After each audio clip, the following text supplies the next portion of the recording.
For early access, become a member at patreon.com/road to Tar Valon. Hello and welcome back. I am here with my good friend Tracy. I'm here with my delightful friend Amber. Sorry. And this is the Road to Tar Valon. Episode 1 is here. I can barely contain myself. I can't. I'm bubbling out.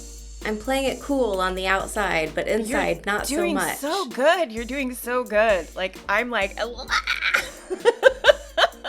So yeah, this is going to be episode 1 of season 2, and we're going to talk all about it today.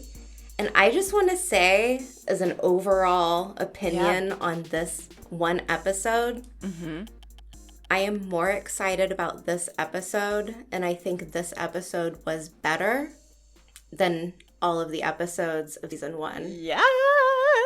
I totally agree. There's a massive shift in quality this season. And totally.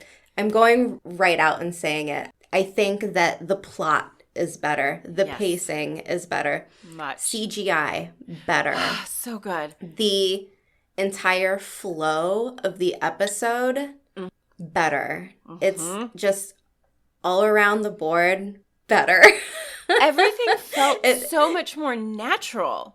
That was, when I went back and watched it the second time, I was like, this feels real. It feels authentic. I didn't feel so much like it was, I don't know what the word is that I'm looking for, but it felt like a real place. Every scene and every location is bustling with people and life and has this lived in quality that I really enjoy.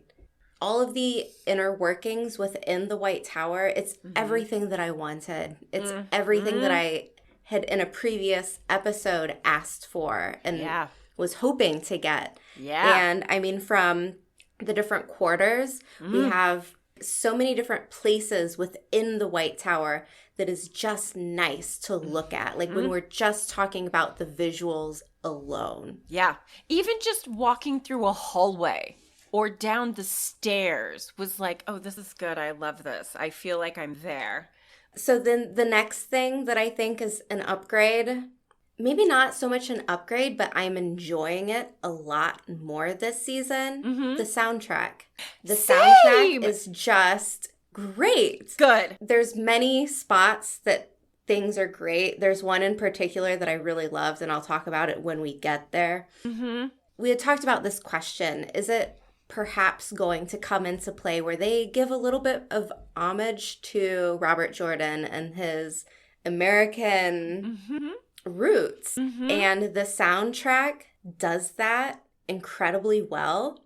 While it doesn't feel like you're walking into a gunslinger movie, but there are certain aspects of this kind of twangy, bouncy, almost American Southern inspiration that I'm hearing. Yes. But then they're also pairing it with these haunting, ethereal melodies and voices in the background. So you're getting this really nice mishmash of what you could expect with a typical fantasy show. Yeah. But they're giving it a little bit more of this swashbuckling aspect where it feels very gritty, and I like it a lot. Yeah.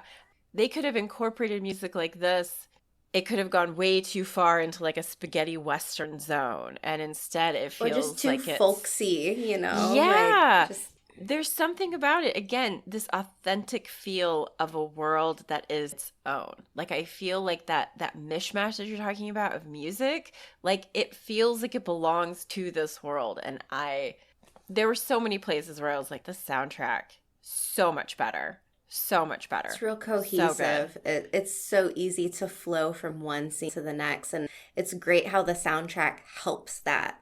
And it works so well here. So very. Loved it. Loved it. So, also, upgrade. Oh, go ahead. Sorry. No. I just wanted to ask, okay, so before we jump into the episode, how does it feel to come off of the first episode and have loved it? Does it feel good? It feels amazing. It feels so good. A lot of my fears for season 2, I think I can bury them out back with a shovel. It feels really good to not have that fear. Yeah. And I mean, it's only episode 1. So I mean, there's so much more to come. But from the first minute in, I was like, oh yeah, like this is... They've been given time this season, I think, to really fine-tune everything. And I think, you know, like, for season 1, as fun as it was, like, there are some things that people would consider faults to it. Yeah, and that's fine. Like, no show is perfect. But with this episode, I'm like, I am struggling to find one thing to pick apart. It's a good feeling. Flawless victory. Victory. Yes. I just wanted to ask, because I know we've been like going back and forth between like, we want to be really excited about it, but should we be? Are we going to get our hearts broken? And instead it's like, my Wheel of Time dream come true. And I mean, seriously, there was a point in the episode where I just threw the books out the window, where it was like... Same. I was like, I don't even care. Like, this is so in line with the story itself that I almost just stopped trying to compare the two and where they lined up and differed. I was just having so much fun watching it. Same. Season 1, it was really hard to, take my book reader hat off. And I think that comes down to season 1 not being as fine-tuned as where it's easier to pick things apart when it just doesn't have that flow and you're not so like sucked in and hanging on every moment. Where in this case, this episode, I wasn't thinking. I didn't have time to think about anything except for what's going to happen next. Yeah. I was able to find like one very, very minor criticism that it's nothing really. But we'll get there when we get there. Okay. I'm excited. Should we go ahead and jump into the first segment, which is this meeting of dark friends in a unknown location? Right. And a small girl skipping around in the darkness. And then, does Ishamael have to be that charming? When he popped under the table and he's like, what are you doing? This is a meeting. And I'm like, oh my God, you're so charming. I love you. The way that they shot that, I think, was so well done because you have the little girl crawling under the table and then the camera is like mimicking what the little girl is seeing. So you've got this shot from down low and you're looking up at people and you see the long fingernails. Right. And you see the black an stone. Aes Sedai. Well, I didn't think that it was a black stone. I thought think it might be. But then what are they doing? Going back to the tower and replacing the stone in the middle? Like, better take out my black Aja stone. They just might have two different rings. So here was why I thought that it would be. If they kind of mimic the tower and the dealings of the tower, the Aes Sedai ring is a big deal. And so I feel like as Aes Sedai, they would want to retain that identity. Like, in some ways, it's kind of foolish of them to show up in the first place declaring the identity. I understand it for the story in the TV show and loved it. But, like, in the book where it's like we don't really know who everyone is and they're, like, totally hidden, that signifier, this is who they are. But then if I think it's a black stone, I think that's our little hint from the show writers that there's another Aja that we don't know yet. So that was why I thought it might be. Yeah. I like that. I think it's a fun theory. I went into it looking at the stone, like pausing, looking intently at it. And I thought it was either a red stone or a brown stone, but because she's wearing black gloves, you're not getting the light coming through it. Right. So it's just like a very dark color. And it's low lit lighting in this room anyway. So I was like, that's either brown Aja or red Aja, based on like the tiniest bit of light that I could see coming through. Oh, I like that too. Which gives us some good candidates, I think. It does. That's what I was just thinking as well, is because then with like that being the case, then you have the seed planted of it could be anyone in that Aja. And if it's a choice between like red and brown, then it's also they're in any Aja. So I like that too. Right. I like that too. We've got a Shienaran. We see a hawk logo. The so sigil. We've got a Shienaran there. Mm-hmm. There's a Tinker Woman there, the child's mother. And yeah, we've got a nice little mix of people from different backgrounds. There's a white cloak. Cultures. That smile from Pod and Fane was so creepy. I was like even I was love taken aback. Johann Myers. He literally has like a second of time in this episode. Just a smile, that's it, and he's captivating. I think he's great. Totally. So, the man at the table who's talking to the little girl, and they go outside. What I love about this is, once again, we are getting a very definite background on who the Forsaken are, what they are like, what their beliefs are. And it makes him a much more compelling person, and it makes him a more interesting character. And just this few second exposition drop that we're getting about Dark Friends in general and Forsaken or the Chosen or whatever you want to call them. So like at this point, I think we can definitely say like, yes, like this man is one of the Forsaken. He's one of the 13. I don't know how many in the show they will actually have. Right. But in the books, it's 13. It's 13. And this guy is one of them. And these are like the top dudes of the shadow, both genders. Right, yeah, but yeah. Regardless, it's good. And then we get like a little Trolloc cuddle, and I'm sure Kevin is loving that. I actually wrote down Trolloc petting zoo ? Like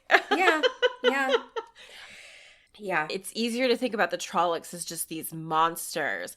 And when you add this like touch of reaction to a very human moment, it's like, oh, they're like twisted, broken humans, but that doesn't mean that like, and I love that the show is going to add like that layer of complexity to our characters. Like in my background, in my head, like Trollocs are like cannon fodder. You know what I mean? Like they run in, they're big and bad, they do all the things, but they aren't really like anything that like I'm going to feel sympathy for. And all of a sudden I'm like, no remorse. Yeah. No remorse.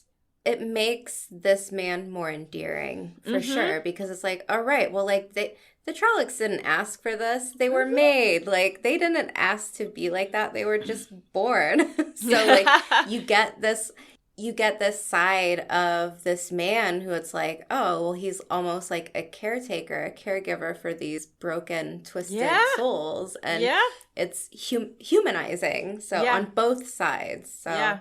I thought it was really well done. I was a little afraid for a moment that he was going to offer the child to the Trollocs and they were going to rip her apart and eat her. And that was like our open, right? Like, yeah, that was it. If this is our Dark Friend social, it's much different. There's a lot less pizzazz, I would say, in the books. Like it is very theatrical. Like big production. Yeah. And figures here it's floating in the sky and all kinds of things. And here it's a much more like intimate setting.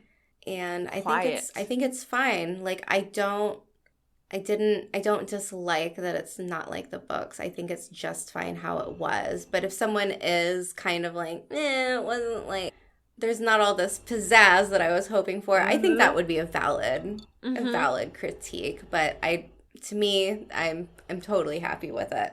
Yeah, I thought a lot of information was dropped in a very short period of time, and we were given a lot to think about. Agreed. Yeah. Should we move to Moiraine?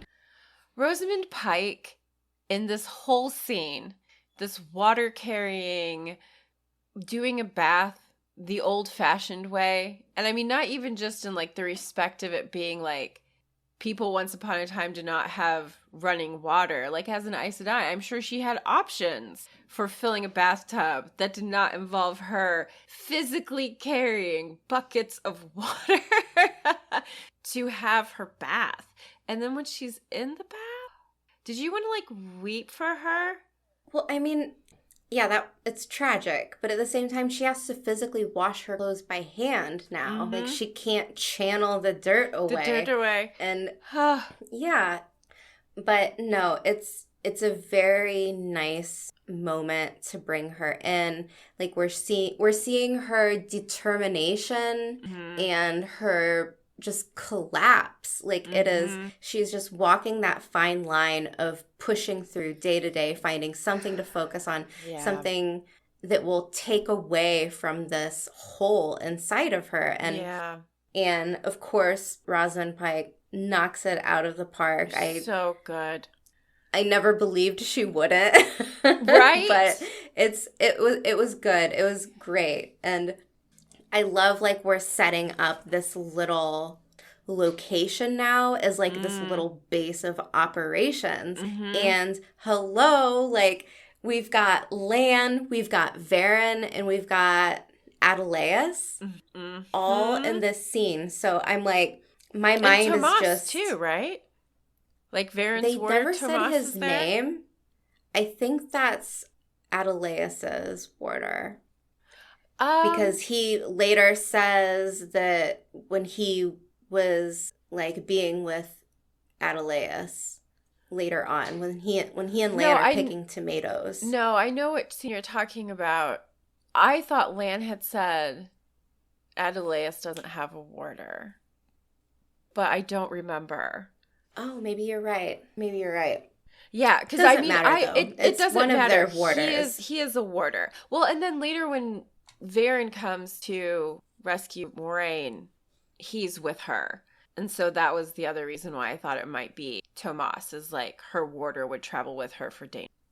Although he did say that he protects everyone there. So I don't know. Question mark. So this was my minor, like, my very, very minor criticism. Yeah. This scene that we're talking about, it was very difficult to see. So I do love this writer entering. And when this person shows up, I was like, no, could it be? No. And it's Bail Doman. And I thought that was such an interesting way to bring him into the show setting. And I'm really happy to see Bail. And I mean, he's a fun character for book people. Show viewers might not matter to them very much, but he is very charming. He is. We have like another charming character. Sorry. No, it's fine. He's definitely given this, like, gruff, like, he will haggle for all that he can, and we've got this kind of, like, back and forth between Perrin and Adelaus, where Adelaus is kind of the flirt. Like, she's checking out Lan, and she's green, right? Yes. So that tracks. And when we are in this location, first off, like, I have to point this out because we have talked about this so much, but this, like, cottage, this little retreat away from the rest of the world where the book readers, it's Adelaus and Van Dien. The show has switched it up a little bit, so it's Perrin and Adelaus. But we've talked about this location and how we want it and how we think it would be the perfect place to set Moiraine up as a base so that she can go through prophecy and go through, like, all of the things and mysteries and her figure out her next mysterious ways. Yes. And they did it. So pat on the back us. I was like, I really think either they listen to us or we should be writing with them. Like, so many of our ideas line up. And I'm like, we could slip into that writer's room, no problem. And just, like, brainstorm the heck out of it with them. Like, it was just really exciting to see the use of this space. And then I was so worried we were not going to get to see that little library. And I know that's silly because it's just not we see it for, like, a moment, you know, in the books, and then we're done and we're off to someplace else. So it would totally make sense to just skip this entire location. And instead, it's like the centering, learning place for Moiraine, which says so much about who she is, what she's seeking, how she's trying to get through this. And it is So good. I adored the set design in this room. I think the most of all of the places that we get this episode. I mean, if you pause it and really look, there's a book open with a giant magnifying glass tucked on a little holder, so like you can view the pages and kind of like move it around. The candles everywhere, there's maps, there are, it looks like geodes and or crystals and just all of these like things. We've got like geology, cartography, like we've got the whole works going on in this one little room, and there is so much life in it, and that is a set that I love to see. Yes. I wanted to live there. It's a little opening into like Brown Aja accumulation of knowledge as well. Like Varen is Brown Aja, and so this is maybe our first real touch with someone of the Brown Aja. And while I'm sure Adelaeus in the TV show does more than just flirt with beautiful Lan and potentially collects these things as well, like happens in the books, like brown and green, they kind of mix together.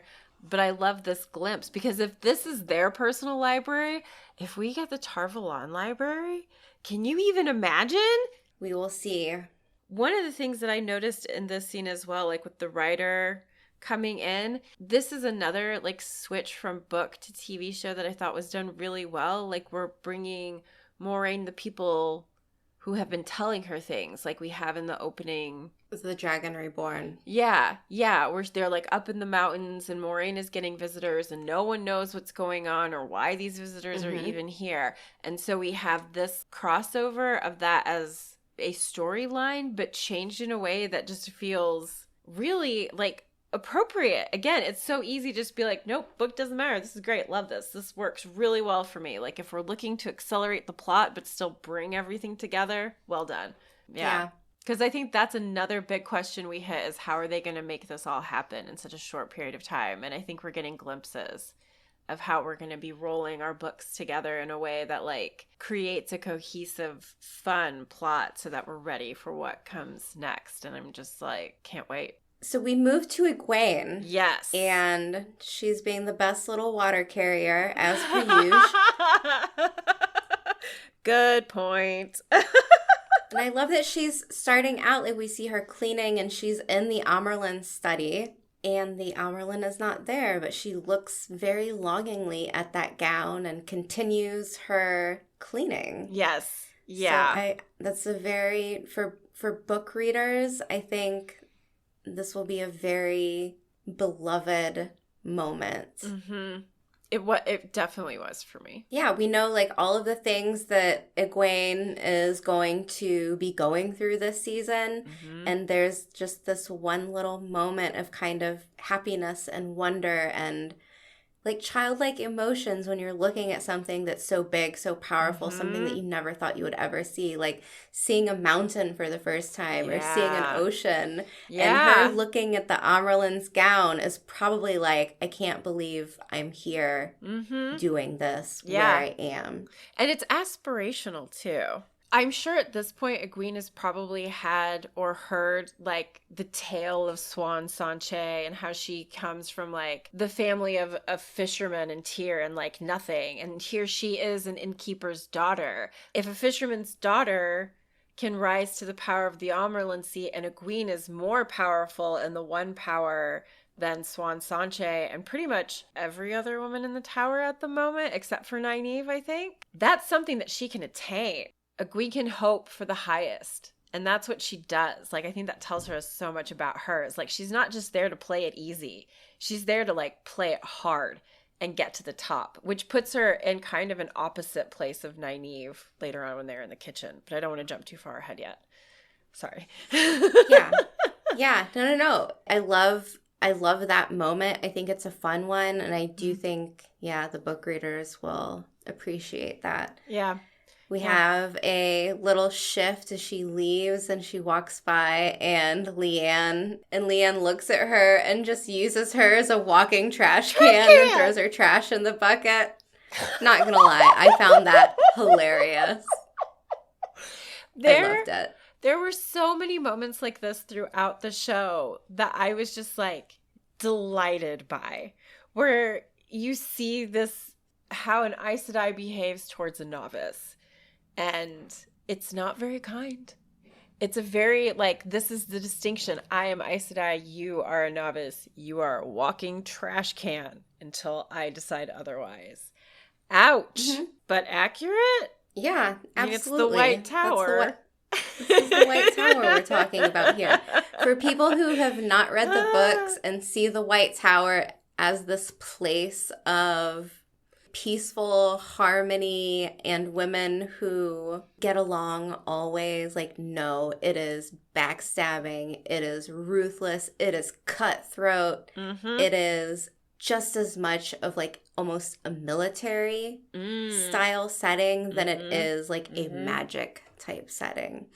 This is not like going to college. This is like going through, I don't know, Navy SEAL training or something like that. That's a very good point. Like, this is not gentle and fun.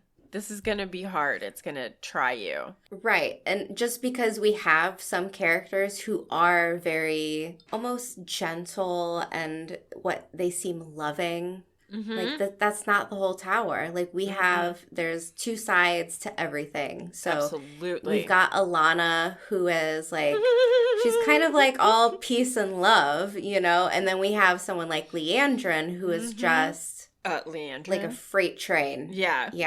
It's all types.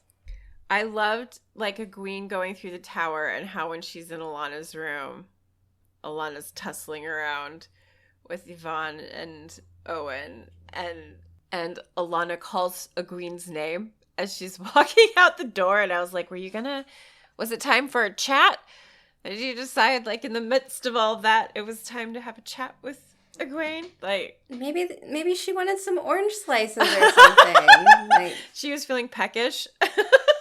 Right. That's what I assumed she was going to ask for something. I need a snack. I mean, it is she's Alanna. Getting workout. Yeah. And she loves a snack. Yeah, and I love how Egwene is, like, so embarrassed. Like, you know, like, she's from the... Well, okay, so season 1, they didn't really play this up, but, like, book kids from the Two Rivers, like, they're pretty prudish, you know? Like, they have... It's a big, big world out there, and they're like, I was promised to marry to this boy when I was this age. And, like, it's all kind of like, tee-hee. And it's a lot different. So I was expecting Egwene's reaction to kind of just, like, laugh it off. Yeah. So when it does cut to her, and she's, like, embarrassed, and, like, she averts her eyes and kind of scutters off. I was like, okay, so they're kind of like bringing it back to the books here a little bit. Yes. Which it's nice. And I mean, it could just be the situation too, where she's like, awkward, GTFO. Yeah, that little tour of things as she's going through the tower, the Amerlin study, that glimpse of Alanna's room, and then going down to the warder yard. Man, I was really, really expecting a Gawain Galad glimpse in that first warder scene, because, like, there were Aes Sedai and novices standing around watching, and so I was like, are we going to see it this early? Are we going to get introduced to them right now? We did not. I am going to put money on the fact that we do not have a Gawain Galad this season. I just feel like we don't have them. Really? Why? Tell me why. I don't know. It's just a feeling. Just a feeling? It's just a feeling. I think we will get mention of them. But we did get this training sequence that happens later on. But I was assuming this is where we would see them. And I thought this was it was the same scene that we saw from one of the behind the scenes or teaser trailers from last year, where everyone, and I included, thought this was Matt in the warder yard, like beaten down on some people. Yeah. But it is not. It is not that at all. No. So we can go ahead and, we were wrong. See, we are wrong sometimes. That's all right. I was a little disappointed, but then where the episode started going, because then she's down in the kitchens with Nynaeve, And Nynaeve is a novice. Like, we don't have Nynaeve starting out as an accepted in season 2. She's a novice. Yeah, they got to show the test first, you know? Like, we got to see that test before she's... Yeah. And I mean, it makes sense, too, if we're not thinking that her testing is happening until, like, what, the 3rd episode, maybe? Like, yeah. What's she doing? What's her status in the tower those first 2 episodes if she's not a novice? So that makes a lot of sense, actually, that you would make her a novice. And then, I mean, really, the other thing about it that I like is, like, this kind of almost takes the place of their time on the ship coming down from Fal Dara to Tar Valon, like, in a lot of ways, the lessons that they get, like in the kitchen from Alana when she... Alana's lesson of, you will clean this water and you will drink this glass of water before you leave today. The way the magic is done this season is really enjoyable. I love seeing how it all seems to kind of like come through and in and out, and it's, I don't know, it just looks really good. The way that Alana had her hands posed and like the way that she would pull at things and twist, like it was just really beautifully done. And I really enjoyed it. Yeah, it looked good. It looked really good. It feels lively. And again, like this little setting in the kitchen, it's really nice. Another upgrade that I noticed, the costumes look wonderful. Alana's costume is so good. I mean, I didn't dislike the costumes in season 1, but... No, they are so much more polished and varied and textured. It's like what Bernadette said when we talked to her from Bernadette Banner. When we talked to her, we asked her, if you were in charge, like totally hypothetical, what would you like to see? And she said, I would like to see more of the person's, I don't know if she said personality or background in their wardrobe, so it wasn't so it was a little bit more varied.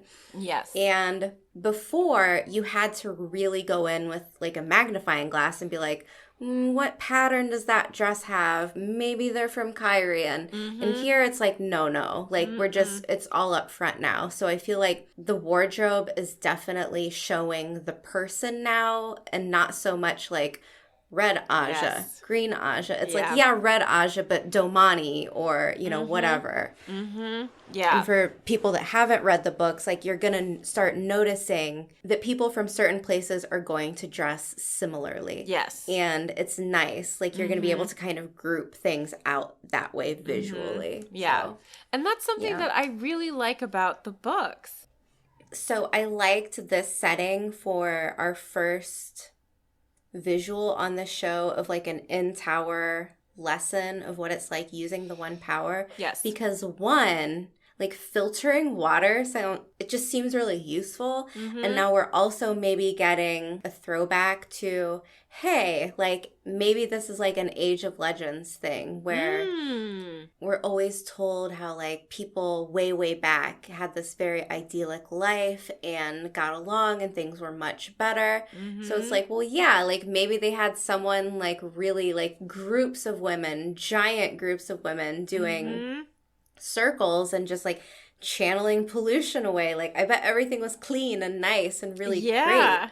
Yeah. And I thought that was like a fun little like, oh yeah, like I mean that's a great little test because it's useful. Really it's useful. Very useful. Yeah. Wherever you are, you need clean water. Right. And it's also like simple because you're only using You're using only 2 elements. So it's a good thing to start out with like a novice lesson. Like you're not trying to like pull in a bunch of things, but at the same time it's useful and elegant. Loved it. Right.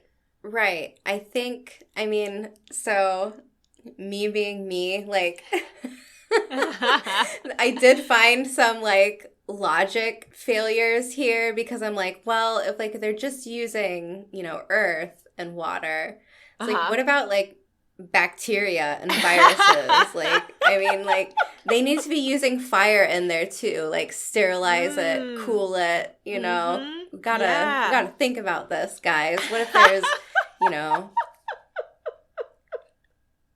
we don't want not think an about outbreak that. happening here just because you took the dirt out. Right. Doesn't mean that cholera isn't still hanging out in your water. Right. a Maybe they don't have thought. cholera, so. Maybe they don't. Maybe they don't. But that is funny. I had not thought about that at all. Huh. But I still liked it. Yeah. I just thought, like, I don't know. That's such a me thing where I'm like, but... Yeah. Nynaeve was so Who could sassy. die from this? Who could die from this? Nynaeve, because she doesn't even clean it. She doesn't even attempt to. First cholera victim in the White Tower in 1,000 years. Nynaeve Almira. May she rest in peace. She has so much potential. What happened? The power of the Drink sun. Egwene's. Drink Egwene's. Dirty bucket water. Dirt water. Gross. Gross. That's so gross. I tried that. I tried the exercise to open myself to the power, and Alana being like, you've been here for 5 months and you haven't touched the power once. Like, you've got a block and we need to figure out what it is. And I love that we get this explanation of where Nynaeve is. Like, we know at the end of season 1, right. She can't hear the wind. And we don't really get a whole lot into what that means. And so now we're seeing Nynaeve hasn't channeled at all since they were in Fal Dara. And I mean, I don't really blame her considering what happened. Like, Alana's like, Lady Amelisa used your power to take out an entire army of Trollocs. And I think if I were Nynaeve, I would probably be a little scared of that too. I think we have a better reason for her block with this and a need that isn't necessarily present in the same way in the book series. And I think, too, though, it just goes down to, like, what the reader takes from it. Mm-hmm. Because for me, I always saw it as something really, like, deep in her psyche. Like, she grew up hearing tales about Aes Sedai and this and that. And, like, these aren't people that can be trusted. And then, sure enough, one shows up, kidnaps these teenagers that you have seen and taken care of since they were babies. Mm-hmm. You see what it's like in the tower. You see the lies and you see the deception. Mm-hmm. And you also learn, hey, you're incredibly talented. You could be doing this. And she doesn't want to. She wants to heal people with her hands, not with magic. Mm-hmm. And her knowing that, like, she could potentially heal anyone she wanted, but she has to touch this thing that she despises. Yes. And I mean, it makes sense to me why in the books she is blocked, but I've also thought a lot about Nynaeve because I enjoy her so much. So, like, this is me putting my thoughts and my feelings into it. I'm not saying this is what Robert Jordan had in mind when he was writing everything. But within the TV show, I feel like it's the exact same thing. She's not in the tower because she wants to be there. She's in the tower because she wants to make sure Egwene is safe. Yeah. So does it matter whether she channels or not? No, not really. She's just there to be the watchdog for this woman that she cares about. And I think this whole, like, oh, you could channel, you could be so great. She's just like, you know, leave me alone. Yeah, you don't even realize have you realized I don't care? Like, yeah, that's not the carrot for her. You know what I mean? Right. Like, like, if you told Egwene all the power can be yours, she would be like, yes, I want it. Nynaeve, no. Like, wrong. This is, wrong. Like, if she could, I bet Nynaeve would just hand this off to somebody. I think she would much rather just go back to the Two Rivers, be a wisdom, heal people. But now, with Egwene being there, with Rand being gone, Perrin looking for the Horn of Valir and Matt who knows where, like, this is now her place. Like, she's put her protection and what she wants to learn and whatnot around Egwene. And so she's here now. I think there's a part of her that's expressed in the books, like kind of in her subconscious, that she does want to learn this. And I think part of that starts to come out a little bit more when she has her encounter with Liandrin later. So Nynaeve is a complex character. Yeah.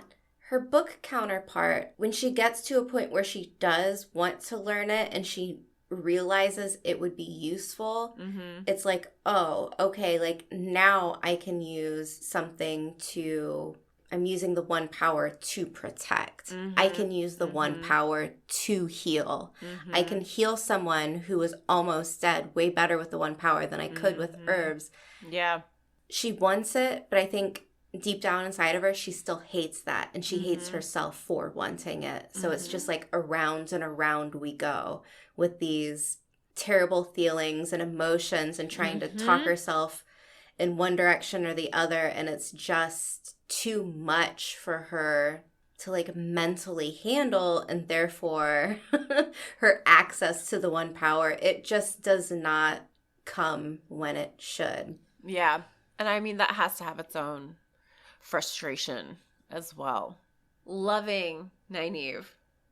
She's so sassy. Yeah. She's so sassy. Yeah. You didn't say the water had to be clean. I love that too, just because it's so defiant. I don't know. Maybe I'm a little bit of a rebel at heart, but put me in a big institution that I don't want to be in, and people telling me you have to grovel because everyone grovels here and that's just the way things are. I'm like, I am no less than anyone here. Yeah. Like, just because you're applying some type of rank here, like, this is, you ain't my mama, you know? Like, this ain't... Who makes who the boss? Yeah. You know, like, who's to say who is in charge? And I love that attitude from characters in general. Yes. So, I am so with you on that. Like, I don't know. It was delightful. You said that perfectly. Because she doesn't want to be there. And anyone that is going to try to tell Nynaeve her station, no. Like, nope. Good times. Good times in the kitchens. Oh, it was so times in the kitchens. I did like how they were showing like the other novices trying to work on it, and that Egwene is specifically trying not to use her hands. Like Alana walks by her and says, you have two capable hands. It'll be easier if you use them. And Egwene is like, I didn't come here for easy. And I don't blame her. Like, she's already been held captive by white cloaks. Her hands were tied down. That's absolutely the point. It's just a great callback to season 1. Absolutely. She knows that this is a disadvantage to only be able to do it with your hands. Now, I could see some book readers not loving this so much because when another group comes in and they're like, we don't use our hands, you wackadoodles. All this nonsense hand waving. Right. It's just funny though. Like, I think it's nice that we get a little bit of that here because it will come up later. I think it will. Yeah. I think it's another indication of who Egwene is, who she's going to become, that she is an outlier in her own way. And also still kind of within the system that the White Tower has established. Like, she's like, everyone here has to be a novice. It's a rite of passage, Nynaeve. Suck it up. Like, she's willing to suck this up. Nynaeve, not having it.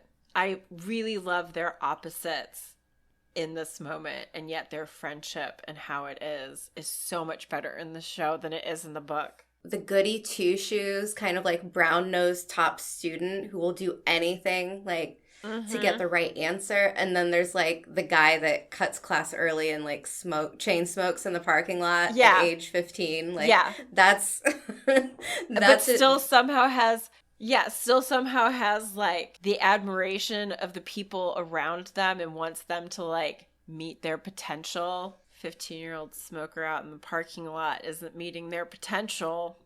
Disappointment. Ugh. Yeah, so just loved that. I think the next scene is the one with Bail Doman and Moiraine, right? And he's like, no, it's not. Go ahead, sorry. Shiriam meets up with Alana and the other Aes Sedai. That's right. So, a little bit of information about saying how Egwene needs to loosen up and Nynaeve is still blocked. And Liandrin is like, look, Nynaeve needs a more effective teacher. But then we learn that novices have died in the care of Liandrin, which that totally tracks. Right. Totally tracks. Kate Fleetwood is the GOAT. I don't care what anyone says. She was magnificent. Is such a captivating actress. And every scene that she's in, no matter if you loathe her or not, the character, right, she brings a lot of pizzazz to whatever situation that she comes into. Totally. So she's very entertaining. Liandrin knows, she says, there's something coming and we need Nynaeve because she is a potent weapon. Yes. So again, like, Nynaeve is not wrong here. She's being used. Yep. Like, they want to use her as a weapon, essentially. And I get it. World War is going to happen. You want the atom bomb, right? Like, you want the atom bomb on your side. Of so course. it makes sense, but it also totally justifies Nynaeve's behavior, in my opinion. No, yeah, I get it. I think that that's accurate. And that is exactly how Liandrin describes her, as a potent weapon. And that is absolutely the opposite of the person Nynaeve is. She's a healer. Right. She doesn't want to kill people. Again, the wrong carrot for the wrong person. But the costumes, compared, this little circle of Aes Sedai compared to the circle of Aes Sedai that we had in season 1, totally different. It's Joya is the gray that's in that area, right? The woman with no hair? Yes. And that really Joya. cool, like, gray textured shawl thing. Like, so elegant. Really liked it. Okay, yeah, that's what I thought. So we have Joya and Shiriam, Liandrin, and Alana as the named Aes Sedai that I'm aware of. So that's 4. Do we know who the other Aja representatives are? No? Okay. So we moved to Perrin, Loial, and the Shienarans. Which is why I'm laughing. Hot damn. What a soundtrack. Ugh. That soundtrack is so good. And the way they're kind of like bobbing on their horses, and it's to the beat of the music. And I adore Uno. I think he is hilarious. And I'm just, very happy. Yeah. When he asks Loial, are you taking the piss? And Perrin's like, never, mate. Like, the camaraderie, the goofiness. There was such a good blend of, like, lighthearted and, like, oh shit, that's gonna be dark and bad. Like, I don't know, authentic.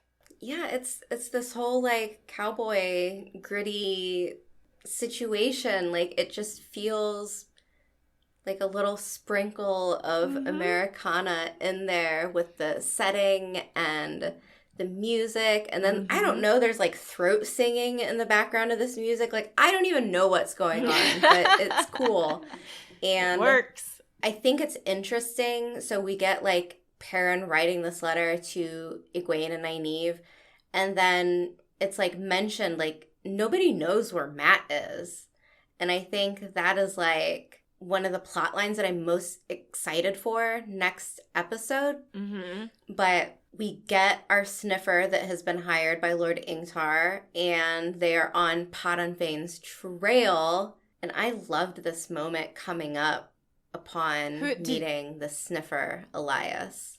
Were you expecting it to be Huron? Because I was. And then it was Elias. And I was like, oh. That's what I was expecting. Were you? Because I knew, well, yeah, like, we didn't have a Huron cast. So okay, it's the natural progression is to hook Perrin up with Elias. Because he wasn't in season 1. Yeah. And a lot of people thought he would fill the role of the tracker. Okay, that's cool. I mean, it was not a disappointing switch. It was really exciting because I was like, this makes perfect sense for Elias to be their tracker. In the books, Perrin becomes the tracker after Huron trots off with Rand and Loial and then whatever in Mirrorland. Like, but maybe that's not happening at all in the book, in the TV series. And so we have, like, Elias as the guide for the group, and then potentially also the guide for Perrin. Right. I especially liked how we get the flash of yellow eyes when Perrin meets his eyes to Elias, who also has yellow eyes. So yeah, for people who haven't read the books, this might be kind of confusing, but Perrin is somehow reliving and rewatching the violence that happened in this setting. And I'm sure it'll be explained in the show, but all you really need to know is that there's a certain ability that Perrin possesses that allows him to do this. Right now it's mysterious, but that's what we're seeing right now. So the slaughter that happened in this camp, he is just reliving it and rewatching it. And that's where you got kind of these fancy visuals, and I liked how it looked. And if I had to guess, I'm really curious now what Tel'aran'rhiod is going to look like, considering like all of the new types of visuals that we're getting. That's exciting. I hadn't even really thought about that. I was too wrapped up in other things to like think about the world of dreams. Yeah, I mean, it's another one of those things that I've been a little worried about, because it's really hard, I think, to like differentiate what would something look like in a dream versus real life. Yeah. And how do you show viewers like, oh, you're not in Kyrian, you're actually in Kyrian in the dream world. So like, how are they going to do it? I don't know, but I'm excited to see. So Padan Fain was a part of the slaughter. Yes. We've got a dead Shienaran, dead Tinkers. They bury everyone. Yeah. That's the little girl from the beginning that ran off, right? Correct. Okay, that's what I thought. The next scene is Lan, right? Discussing the water bond. It goes to Moiraine and Bail Doman. So he's showing her an artifact of before the breaking. Yeah. And I don't know, it looks like slag. I'm not really sure. It almost looks like some type of device made out of metal that had been heated up and melted, and I really want to know what it is, but we don't have that much time for me to go into name that Age of Legends artifact. The Heartstone is broken, so that means bad things are happening. Then we have this scene that you're talking about, which is Lan missing this bond between he and Moiraine in the tomato garden. Yeah. He's told that he can leave. He doesn't have to stay there. And he's like, Aes Sedai needs a warder. I'm not leaving. I'm staying here. But it is like, I think it is informative if you are not someone who has read the books as to what the warder bond is and does. And I think that that's helpful. Absolutely. Yes, for sure. I think in this scene here, the most exciting thing for me is everything that's happening with Bail Doman and the mysterious transcription that was found on the back of this Heartstone or Queen Diar, whatever you want to call it. Moiraine outsmarts Bail Doman, gets what she wants out of the deal, which is the transcription in the old tongue. But then once she realizes and puts together that Bail Doman essentially has dark friends on his trail, and he is in grave danger, she basically, all that money that she saved from her haggling, she just throws it right at him, and she's like, take this, get out, get to the coast, go this way, get out. And he's like, what danger have you put me in, Moiraine Sedai? And again, this is just the complexity of Moiraine. We know that Moiraine is not a evil person, not a bad person, but when she is laser focused on getting what she wants, it does have a tendency to put people in danger. So, I mean, it's not her fault. Like, she's trying to save the world, but... Right, yeah. She knows what she wants and she goes for it. Yeah. Agreed. So... Yeah, and Doman even mentions Whitebridge in this... Exactly. Loved that. Yeah, that's for us book readers, really. What happens next? Because I apparently have my notes in weird places. We move to Nynaeve and her sword practice montage. Cool. She's asked by one of Alana's warders, like, why did you come here? And I think it's funny because he's trying to, like, hype her up, you know, like, what is your reason for being here? Like, that's what's going to give you purpose. And it's like, no, you dummy, she doesn't want to be here. She's just here to be on guard duty, pretty much, so. Yeah. Her why is not there. Like, the whole find your why is not going to help because all of her why reasons exist outside the tower, except for, like, Egwene. I liked Owen and Yvonne talking about their whys. Like, one fell in love with the warder and the other one fell in love with an Aes Sedai. That little interaction, we're going to have poly discussions for season 2 that I think are just going to be potentially very eye-opening for a lot of people as to what that looks like. I think it's really fun. Well, I mean, I don't think there's any other way to display it than exactly how they're doing it, you know? Like, in this world, it's not really a big deal. I don't get any impression that anyone in the White Tower cares, except for maybe the Red Aja. But yeah, so we have a misunderstanding between Egwene talking about using the one power and two weaves at the same time. Alana's thinking that she's talking about being with two people at the same time. And they really keep putting this metaphor of, like, the one power and sex in your face. Because earlier when she's explaining it to Nynaeve, she's like, think like a rosebud. It's pink. It's, I don't know what she says, plush or whatever. Yeah. It's soft. And, like, they're really driving it home, where I think the writer's room probably got, like, a little kick out of this. So they put it in a couple places because they thought it was funny. But oh, I thought it was really, like, when Egwene comes in and tries to sit down, I don't know, that whole scene, I just thought it was really well done. I thought it was really funny. I loved how Alana went from, like, sexy sultry to, like, teacher within a matter of seconds. Like, she thinks we're talking about sex, and then Egwene is like, nope, channeling. And she's like, okay, let me put that hat on now. None of our characters are one-dimensional. They're not just one thing. They get to slide around and be all kinds of different things, and I think it's really cool. So what I enjoy the most about this segment that's in the White Tower is this interaction between Liandrin and Nynaeve.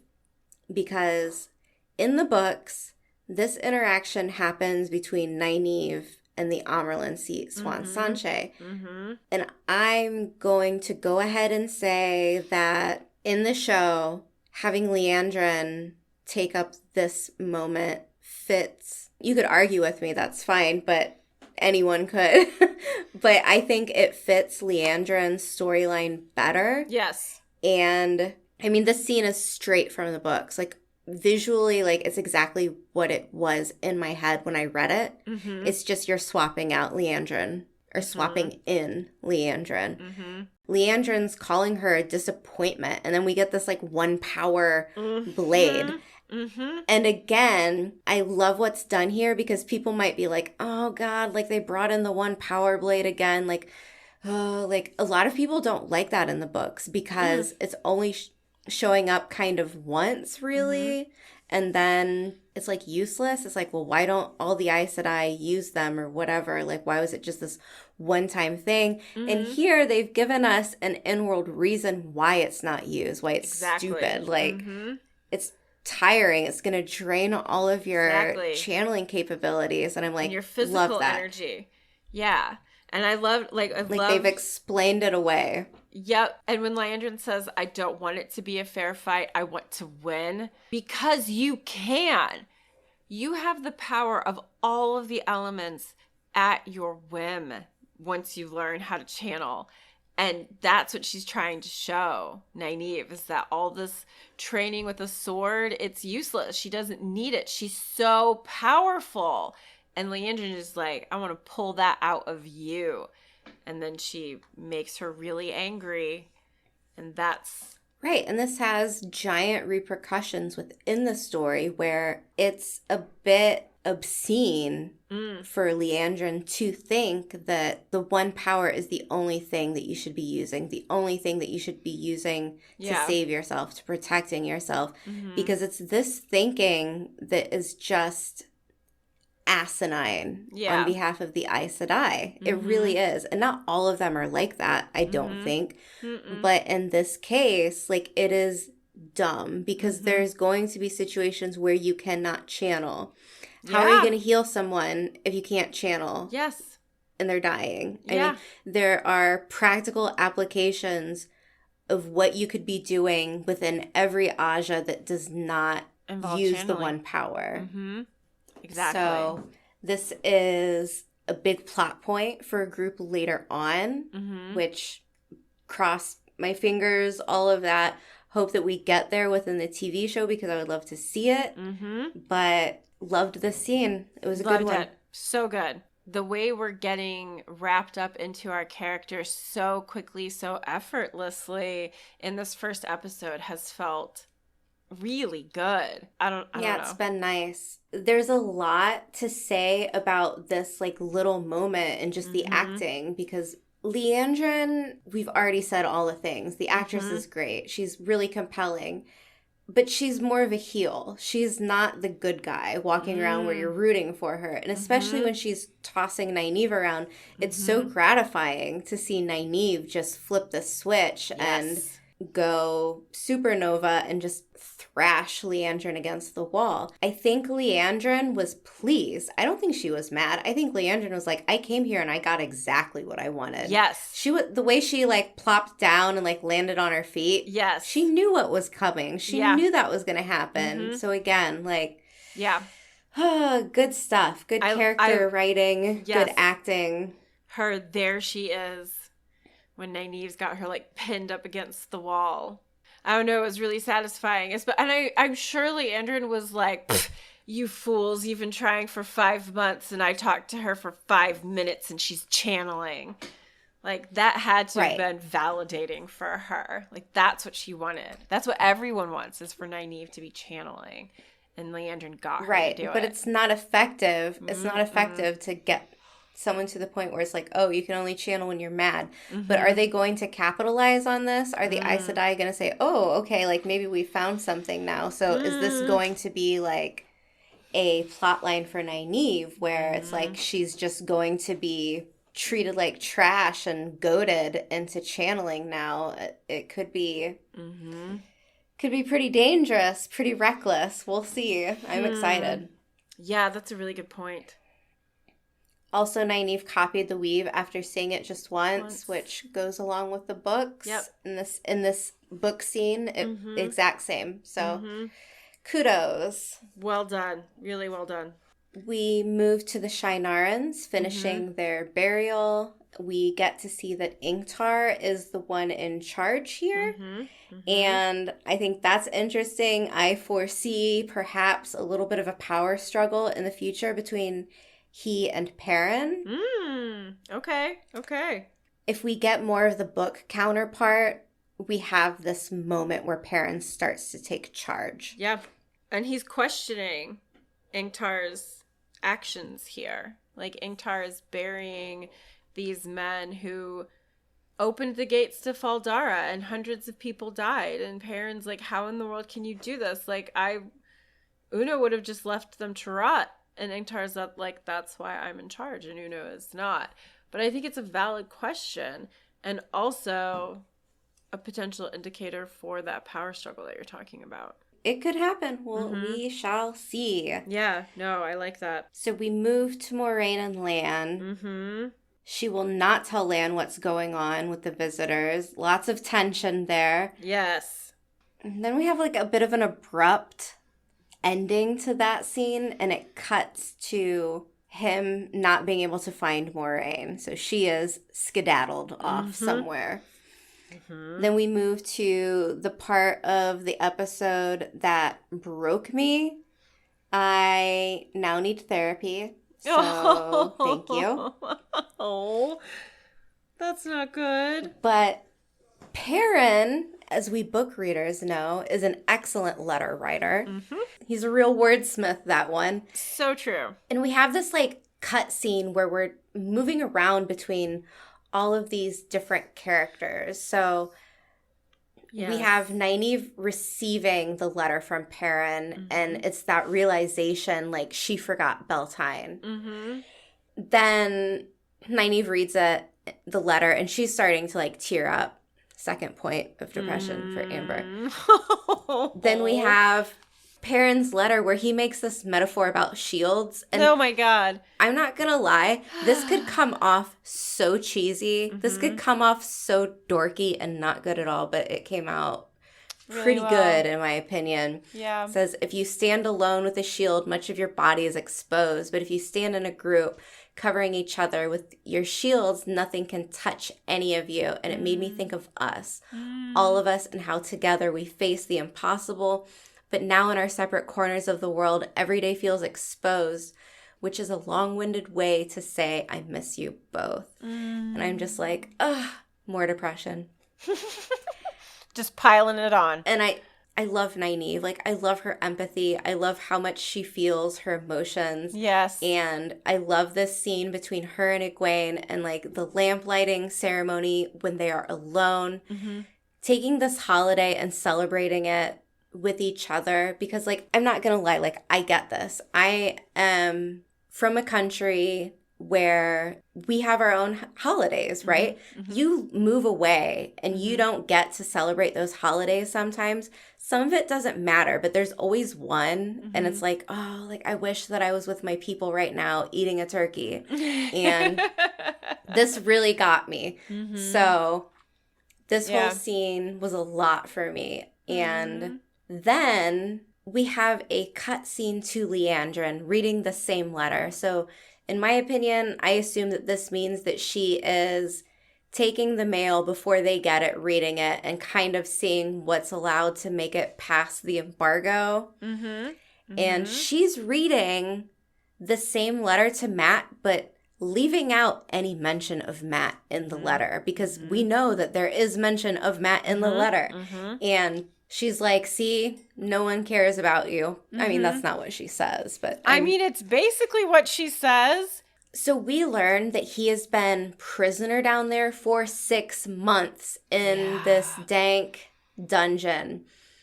And no wonder he's crying all the time. This is like, for me, Liandrin now meets like swing on sight level. Like, this woman, she's gonna get it. Like, flailing fists. She's so terrible. So terrible. She's psychologically torturing Matt. Yikes. Right. So we have everybody missing everybody. Perrin can't give his ring up just yet. He sends it off on the little boat lantern and then scoops the ring back up. I loved that.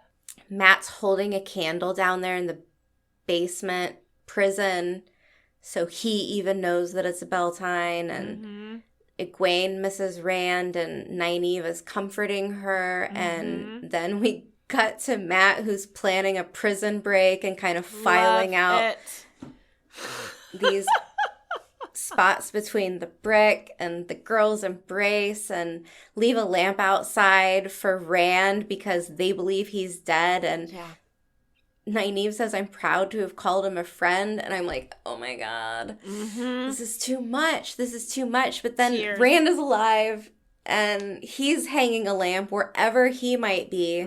I think it's Kyrian. I think it's the Foregate. I'm so ready to see what is in store for Rand. I love that that's all we got of him of this first episode. Was just that one little clip.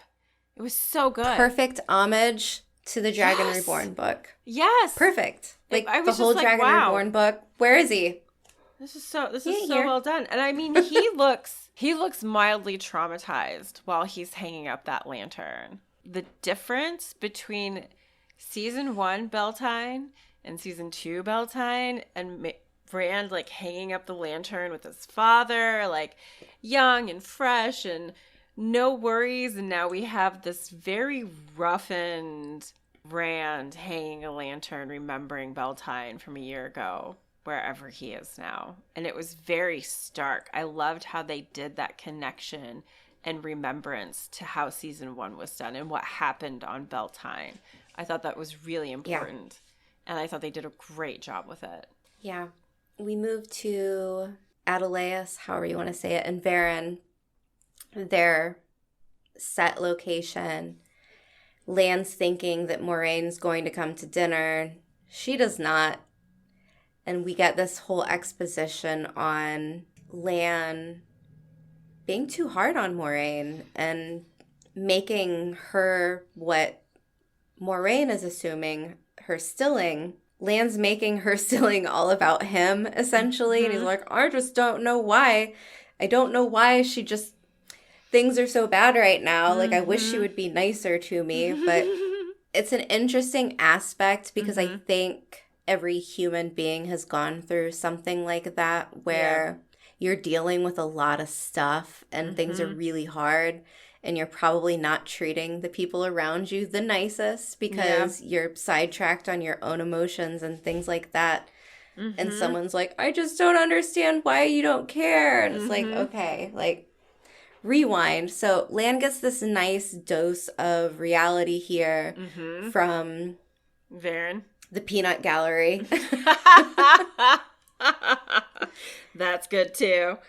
He eventually brings her dinner. She's gone. And where is she? We don't know. Where's she going? I want to know. I assumed that she's headed to Cairhien because that's where the Heartstone was found by Bail Doman. So I thought maybe she's headed in that direction. And then we get the Fade attack. When she runs away from the Murdral and she's hiding behind that stone and it's all dark, my first thought was they can move through shadows. And right after I thought that, one of them like popped out of the shadow of the stone. And I was like, oh, it read my mind. No, I'm just kidding. It was just really thrilling to see how they used that, how they did it. And then how Moiraine used it to like stab a Fade in the face. I really enjoyed the effects they used to do that. It was much better than season 1 where the Fade just kind of like, he's here, now he's gone. Now he's not. Where'd he go? And they tried to do it with like camera angles really and like cut scenes where here it was much more fluid where it was like the Fade is almost like, it felt like oil or water or something liquid where he just kind of flows out of the shadow. And I thought it looked really good. And this is really my only criticism. These dark scenes like that are very hard to see.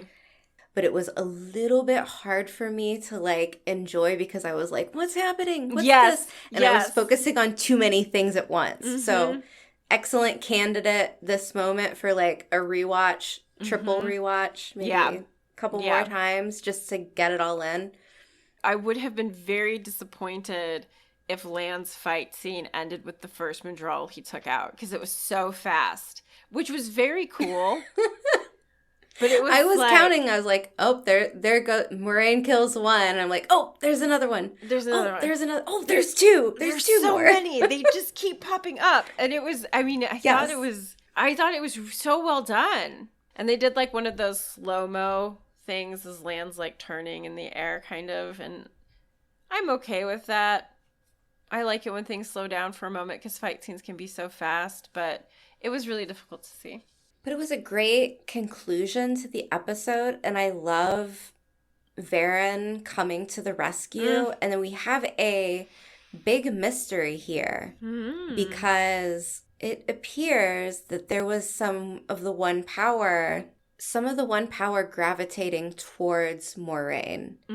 And to me, I wasn't sure if was that just a moment of Moiraine possibly being able to channel? Was it Perrin pulling the One Power out of Moiraine like she would do in a circle? Oh, weird. Ooh, I hadn't thought about that. Or was it just an accumulation of elements of the One Power near Moiraine from what Perrin was doing?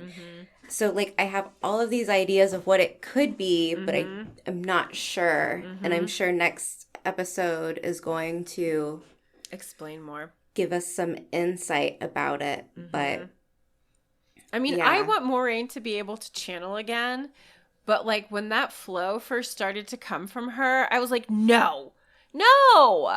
Like, I remembered when I felt the same way. I was like, it's not earned. It's not earned yet. She hasn't earned it yet. Yeah, we're not ready. Maureen's got so much more to do before she can channel again. Like, not yet. And I remembered one of our episodes where we had talked about it, like, how soon do we think Moiraine will be able to channel again? And I don't remember, I think it might have been High Lord Tatara that was like end of episode 1. And I was like, no, it can't happen that early. So sorry, High Lord. Sorry about that. Sorry. You were wrong. And I mean, sorry about the fake out too, because I mean, for people who are like, yes, Moiraine needs to be able to channel again. Here we go. Like, nope, sorry, not time yet. It was really like, I liked that. Like, this is that at the end of all of the episode, I was just like, I was so pleased. I was surprised. I was held captivated. I wanted to know what happens next. I'm so ready to watch the next episode. Like, as a book reader, I think the most exciting thing that they can give us is exactly that. Something that keeps us captivated, keeps us on our toes, provides us with mystery, even though we've read the book so many times. Like, I'm so happy. I only have one big question about this episode and kind of like more of like a theory thing. And it's, where is the Amerlin seat and what is she doing? Like, where has she gone? Because we know, like, everyone knows about Fal Dara, right? Like, we've had it explained within the White Tower, like, oh, you know, like everybody saw what you can do type of thing. Yeah. Which I had a feeling that's what would happen. It would just be like, time has passed and we don't know how the girls got to the White Tower, but or whatever, they're there healed. Now. So yeah, exactly. Which I had a feeling was going to happen because it's too hard to like give it a big full explanation. Right. But I'm really curious where Swan Sanche is at. Okay. I have a theory. I love theories. Swan Sanche is traveling with people and they're going to be bringing the daughter heir back to the White Tower. That's my guess. Oh, I love it. I love it. Do you think Elida will be with them? I don't even know if we're going to get Elida this season. I don't know. But it would make sense. It would make sense if that happened. To have Elida? Mm-hmm. Like, if she's coming, because, I mean, Elida was the one who brought Elaine from Camelin in the book series, right? Right. So, I mean, if we're going to introduce her, this is a place where it would make sense to do so. Not saying that it has to happen. I don't think we'll get Elida this season. You don't think so? No Elida, no Gawan, no Galad. I never know how to say their names right. You don't think any of those 3 people? I don't think they're going to make the cut. I think if we get a mention of them, I think Galad is possibly going to be already entertaining the idea of becoming a White Cloak. And when we meet Elaine, she's going to be like, my brother, kind of a dick. He wants to be a White Cloak, you know? Forgive something him like his that. stupidity. Right. So we can fast forward that plot line of like Gawain joining the White Cloaks or whatever. Like maybe he will be our point of view character for whatever's going on with the White Cloaks. So I don't know. I like it. I'm wondering if, like, back to Moiraine for like theories and whatnot for next episode, if she was able to feel that pull, like the possibility of being able to channel, this is going to give everything she's going to be doing another layer of Moiraine becoming who she's going to become. Like, there's hope. This will be a swift kick in the riding pants. Yeah. Swift kick in the divided riding skirts. Well said, well said. I only have one spoiler thing that I want to mention. Sure. One big, giant spoilery thing for people who have not read the books. Yeah. If you do not want to know any spoilers about the show, leave now. Thanks for listening. We love you so much. Subscribe. All the things. All the things. Please and thank you. So my one spoiler is the scene with the Aes Sedai that are all together in the tower and they're talking about Nynaeve and Egwene's potential. And it was, there are at least 3 Black Aja in that small circle in that moment. At least. There could be more. At least. Because we don't know the other 2 sisters. We don't have names for them. So we know Joya, we know Shiria, and we know Liandrin. So 3 of them, and they're the 3 that are like speaking other than Alana. I was just like, Black Aja everywhere. Yeah, it would make sense why Shiriam is like, oh yeah, I guess, like, go ahead, Liandrin, I'll allow it. Yeah, why not? I guess that's okay. Look at this. Look at there. There they are. And I mean, even with Vandene and Adelaus, not Vandene, sorry, Varen and Adelaus. If it is Thomas, that's the warder there, then we have 2 dark friends there with Varen and Thomas. And that's crazy because I'm like, oh, you guys are giving such good advice. I love you both. I love your temperament. I love your compassionate feeling. Like, it's going to be so mind-blowing in a totally different way when they get exposed as being dark friends. In quotation marks. How do you think it's going to happen? Do you think with Liandrin we'll get like a flashback to the Black Aja, to the Dark Friend meeting at the beginning of this episode, and it's going to be like revealed that it was her? Or do you think that it'll be like going hand in hand with something where like she, you know, obviously her book moment where she hands off the girls to the Shan-Chen? Would it be something like that where she hands them off and then like as she's walking away you get like a flashback to the Dark Friend meeting and it's like her putting gloves on or something like that, or covering her face, or putting her cloak up and then walking into the room or something like that? It's going to be interesting.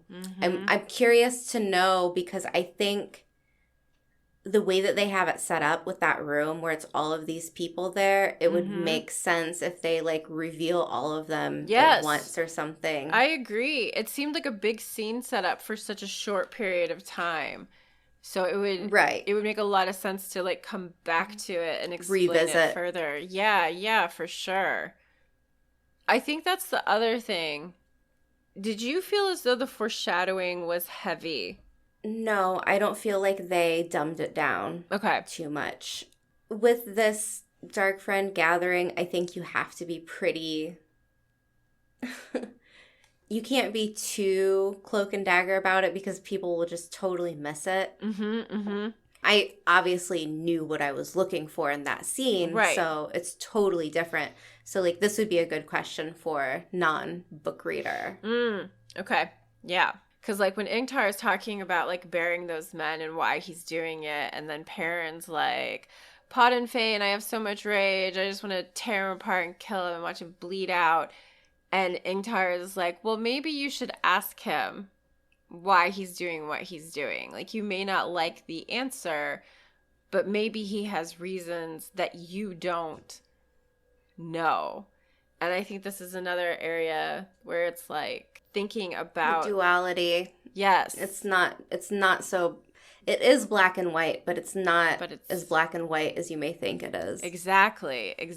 And I think there's a very elevated feel to this episode from last season, the complexities involved. I think I've used that word several times through our episode, but I feel like it's very accurate. There is so much happening.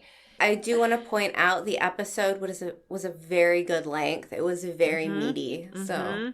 Yeah, I felt like they put a lot in it, definitely. Okay. Well, thanks for listening. Thanks for joining us on the road to Tar Valon. So happy to have season 2. And we will see you back with the next episode. Lovely.